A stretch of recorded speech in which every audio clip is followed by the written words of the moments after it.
figured I'd do a quick 1 month and 1,000 mile review for the 2022 Subaru WRX.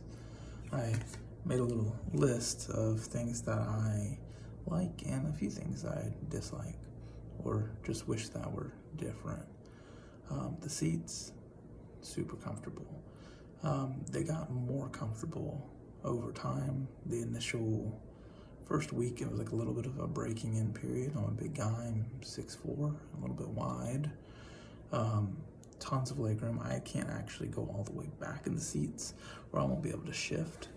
So that's really nice, and it's a nice change of things, especially because most cars are made for people that are 5'10". The screen, the touchscreen infotainment is awesome. I love how big it is. The only thing I guess I would wish that was different was that you could watch Netflix on it from the factory, but even if it's part, that would be nice. The trunk space, the trunk is bigger.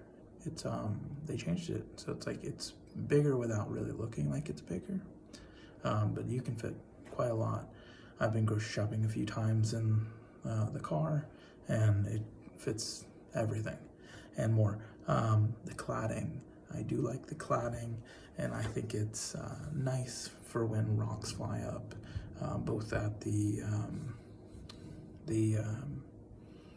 near the wheel well.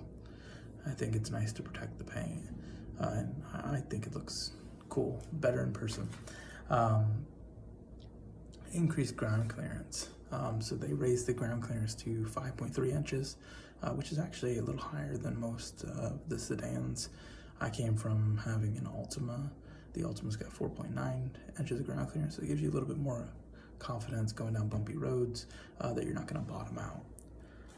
Okay, all right, and now we'll get to things I don't hate but dislike a little bit. I wish the heated seats were physical buttons and not touchscreen on the screen. Either that or they changed it so once I tap the heated seat button, it doesn't pop up and then I have to select what level of heated seats I want. That didn't make any sense. The other thing was, and I have both an iPhone and an Android phone. I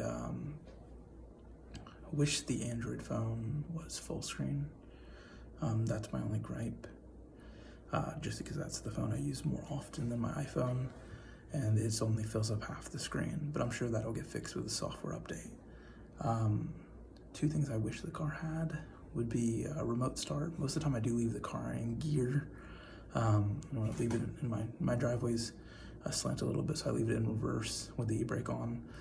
But it would be nice if a remote start worked.